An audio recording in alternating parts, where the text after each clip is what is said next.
Hello guys, welcome back to my channel. So today we are going to study about important questions of economics. We'll start with first chapter, which is introduction to macro economics, right? So macro means आपको तो पता ही है ना, सीखते आए हो 7th 8th 9th 10th वही micro मतलब क्या, माइक्रो मतलब क्या, हाँ MIMA का. So which is really simple question क्या आने वाला है. तो डिफरेंस बिटवीन आएगा माइक्रो और मैक्रो में, which is necessary, every year आता है और वो आपको करना ही चाहिए. वो यूज़फुल भी होता है, जिसमें हम फीचर्स भी डाल सकते हैं, इंपॉर्टेंस भी डाल सकते हैं, स्कोप्स भी डाल सकते हैं. तो फर्स्ट आप कर लो माइक्रो और मैक्रो का difference between, and then second question will be what are the features, what are the important of micro and macro economics, definitions and scopes. बस फर्स्ट चैप्टर से इतना कर लो. आपका मतलब इम्पॉर्टेंट क्वेश्चन बोल रही हूँ, ये करना ही है वैसे वाले क्वेश्चंस, तो ये कर लेना. देखना अगर आप अभी से स्टार्ट कर रहे हो पढ़ाई करना तो कुछ लेट हुआ नहीं है, कुछ स्ट्रेस मत लेना, एवरीथिंग विल बी फाइन. और 12th का एग्ज़ाम ऐसे इतना भी प्रेशर लेके पढ़ाई मत करना, क्योंकि इतना प्रेशर लेके पढ़ाई करने की ज़रूरत ही नहीं है. हमारे टाइम पे हमने किया था इतना प्रेशर लेके, but it is only for कौन सा कॉलेज लगेगा, कौन सा कॉलेज नहीं लगेगा, इसीलिए होता है. ठीक है, ये और आगे कहाँ पे मेरे को यूज़ हुआ नहीं है 12th के percentage. Okay, so second chapter is utility analysis, right.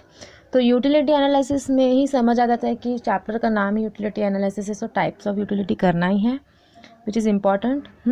और फिर उसके बाद relation between TU and MU means total utility and marginal utility. वो आता है 2-3 साल में तो आता ही रहता है वो. और जो नेसेसरी है वो है law of diminishing marginal utility, जो मेरे टाइम में भी आया था, तो वो आप करिए, it will be useful to you.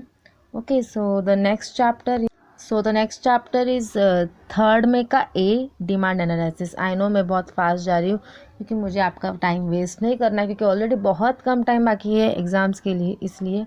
तो डिमांड एनालिसिस बोला है तो टाइप्स ऑफ डिमांड तो करना ही है, जैसे कि 5 टाइप्स है, जैसे आपको पता ही होगा, direct, indirect, competitive, complementary, composite, वो वाले टाइप्स वो कर लो. और law of demand of cost every year आता ही है, मतलब नहीं आया ना, मतलब एक्सेप्शंस तो आ ही जाएगा उसमें से. और फिर वो कुछ होता है ना 2 मार्क्स 5 मार्क्स के लिए short notes, like what is Giffen goods, what is habitual goods, what is pesticide goods, like ये क्वेश्चंस तो आते ही है. तो लॉ ऑफ डिमांड एकदम रट्टा मार ही लो, क्योंकि वो आता ही है. जो लॉज है ना, कि law of demand, law of supply, ये जो 2-3 है, लॉ ऑफ डिमिनिशिंग मार्जिनल, वो तीनों एकदम पक्का कर लो, क्योंकि उसमें से एटलीस्ट 2 तो आ ही जाएगा, और 2 नहीं तो 1 तो आप करेक्ट लिख ही पाओगे ना, इसीलिए. ओके, फिर थर्ड बी में जाते हैं. तो थर्ड बी है elasticity of demand. Elasticity of demand जैसे कि मैंने कहा नाम से ही, हाँ डेफिनेशन कर लो, विच इज़ हर एक इलास्टिसिटी ऑफ डिमांड में एक डेफिनेशन डाल ही दो इलास्टिसिटी का, व्हाट इज़ इलास्टिसिटी, राइट. उसके बाद types of elasticity, income, cross, price, तीनों के टाइप्स याद रख लेना कि ये 3 टाइप्स है. और उसमें इंपॉर्टेंट वही है कि price elasticity, which is my next question. तो टाइप्स ऑफ प्राइस इलास्टिसिटी, इसमें perfectly elastic, perfectly in elastic, very easy. Relatively elastic, relatively in elastic. हाँ, ये इजी है. 5 टाइप्स रहेंगे प्राइस के. और हमारा नेक्स्ट चैप्टर है फोर्थ, जो है सप्लाई एनालिसिस. जैसे कि मैंने कहा था डिमांड एनालिसिस में लॉ ऑफ डिमांड करना ही है, वैसे ही सप्लाई एनालिसिस में law of supply, assumptions, exceptions, उसमें से क्वेश्चन आएंगे. और सेकंड क्वेश्चन आपको ये करना है कि जो है टोटल कॉस्ट और टोटल रिवेन्यू, उसका कंसेप्ट एक्सप्लेन करना होता है. वो क्वेश्चन आता है, नेसेसरी नहीं है कि करना ही है, इम्पॉर्टेंट है, पर ये करके रखना है. ठीक है. फिफ्थ चैप्टर जो है वो है फॉर्म्स ऑफ मार्केट के फॉर्म्स, जैसे कि क्लासिफिकेशन ऑफ मार्केट, वो फर्स्ट है जो आपको करना चाहिए. और उसके बाद है monopoly, types and features of monopoly, जो आई थिंक मुझे 13th में भी था, 14th में भी था. मोनोपोली पे, ओलिगोपोली पे फीचर्स ये आते ही है, तो ये क्वेश्चंस नेसेसरी है करना आपको. हमारे 7th चैप्टर पे जो है नेशनल इनकम.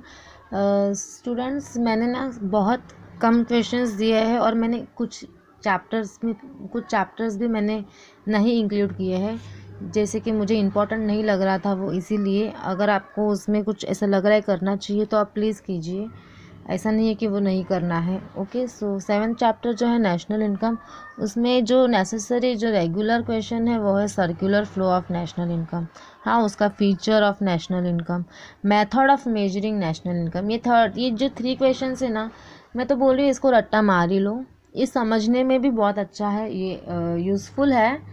नेक्स्ट ईयर भी आएगा, उसके नेक्स्ट ईयर भी आएगा, अगर आप कॉमर्स प्लेन बीकॉम ले रहे हो तो आते। तो इकोनॉमिक्स इतना हार्ड नहीं है, और 12th का इकोनॉमिक्स तो हार्ड है ही नहीं गाइज। आप 13th 14th में 15th में आओगे ना, वो इकोनॉमिक्स हार्ड रहेगा थोड़ा आपके लिए, क्योंकि उस वक्त बहुत बच्चों को केटी लगती रहती है। पर मेरे हिसाब से 12th का economics it's very easy to study. Okay, so 8th जो चैप्टर है वो है public finance in India. So उसमें का जो क्वेश्चन है वो डिफरेंस बिटवीन कर लेना public finance and private finance. It's normal कि वो आता है, डिफरेंस बिटवीन माइक्रो मैक्रो का बोला था मैंने, 2-3 डिफरेंस बिटवीन है जो नेसेसरी है, उसमें से कोई एक तो आ ही जाता है। और नहीं भी आया ना तो उसमें से कुछ पॉइंट्स याद रहेंगे ना, तो उस क्वेश्चंस में आप डाल भी सकते हो आंसर्स में, राइट। ओके, सो और पब्लिक फाइनेंस में एक क्वेश्चन इंपॉर्टेंट जो है वो टाइप्स ऑफ टैक्स और टाइप्स ऑफ बजट, ये कर ही लेना, क्योंकि ये इसमें से मैं गारंटी देती हूँ कि इसमें से क्वेश्चन आएगा ही, टाइप्स ऑफ टैक्स और टाइप्स ऑफ बजट। और आप जब लिखते हो ना तो उससे पहले उसका डेफिनेशन लिखना। Thank you for watching my video, please like and subscribe my channel, thank you so much.